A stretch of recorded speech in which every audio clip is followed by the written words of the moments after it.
Everything is fair in love and war ಅನ್ನೋದು ಕೇಳಿರ್ತೀರಿ. ಆದ್ರೆ ನಮ್ಮ ಇಂಡಿಯನ್ ಲಾ ಈ 7 ಸಿಚುವೇಶನ್ಸ್ ಅಲ್ಲಿ ನೀವು ನಿಮ್ಮ right to private defence exercise ಮಾಡ್ತಾ ಒಬ್ರ ಕೊಲೆ ಮಾಡಿದ್ರು ಸಹ ಅದು ವ್ಯಾಲಿಡ್ ಅಂತ ಹೇಳುತ್ತೆ. ಕೊಲೆ ಮಾಡೋದು ಅಂತಂದ್ರೆ ಆ ಸಿಚುವೇಶನ್ ಅಷ್ಟೇ ಎಕ್ಸ್ಟ್ರೀಮ್ ಆಗಿರ್ಬೇಕು.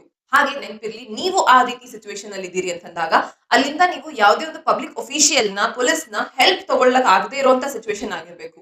ಅಂಡ್ ಮೂರನೇ ಕಂಡೀಷನ್, ನೀವು ಈ ಒಂದು ರೈಟ್ ಟು ಪ್ರೈವೇಟ್ ಡಿಫೆನ್ಸ್ ಒಬ್ಬ ಪಬ್ಲಿಕ್ ಅಫಿಷಿಯಲ್ ಅಗೇನ್ಸ್ಟ್ ಅಲ್ಲೇನೆ ಯೂಸ್ ಮಾಡಬಾರ್ದು. ಸೊ ಆ 7 ಸಿಚುವೇಶನ್ ಏನು ಅಂತಂದ್ರೆ, ಫಸ್ಟ್ ನಿಮ್ ಮೇಲೆ ಯಾವುದೇ ರೀತಿಯ ಒಂದು ಕೊಲೆ ಪ್ರಯತ್ನ ಅಥವಾ ಯಾವುದೇ ಒಂದು ಗಲಾಟೆ ಹಲ್ಲೆ ಅಲ್ಲಿ ನಿಮ್ಮ ಒಂದು ಕೊಲೆ ಆಗಬಹುದು ಅಂತ ನಿಮಗೆ ಅನ್ಸಿದ್ರೆ ಆ ವ್ಯಕ್ತಿನ ನೀವು ಕೊಲೆ ಮಾಡಬಹುದು. ಸೆಕೆಂಡ್, ಅದೇ ರೀತಿ ಸಿಚುವೇಶನ್ ಅಲ್ಲಿ ನಿಮ್ ಮೇಲೆ ಗ್ರೀವಿಯಸ್ ಹರ್ಟ್ ಆಗಬಹುದು, ಅಂದ್ರೆ ನಿಮ್ ಕೈ ಕಾಲು ಮುರಿಬಹುದು, ತಲೆ ಓಡಿಬಹುದು, ಈ ರೀತಿ ಒಂದು grievous hurt situation. Third and fourth, ನೀವೊಬ್ಬ ಮೇಲ್ ಅಥವಾ ಫಿಮೇಲ್ ಆಗಿರಬಹುದು, ನಿಮ್ ಮೇಲೆ ಯಾರಾದ್ರೂ ರೇಪ್ ಅಟೆಂಪ್ಟ್ ಮಾಡೋದಕ್ಕೆ ಪ್ರಯತ್ನ ಪಟ್ರೆ ಅಥವಾ ನಿಮ್ ಮೇಲೆ ಯಾವ್ದಾದ್ರು ಅನ್ಯಾಚುರಲ್ ಲಸ್ಟ್ ಗ್ರಾಟಿಫೈ ಮಾಡೋದಕ್ಕೆ ಪ್ರಯತ್ನ ಪಟ್ಟಾಗ ಆ ವ್ಯಕ್ತಿಯ ಕೊಲೆ ಮಾಡಬಹುದು. ಫಿಫ್ತ್ ಅಂಡ್ ಸಿಕ್ಸ್ತ್, ನಿಮ್ಮನ್ನ ಯಾರಾದ್ರೂ ಕಿಡ್ನಾಪ್ ಅಥವಾ ಅಬ್ಡಕ್ಷನ್ ಮಾಡೋದಕ್ಕೆ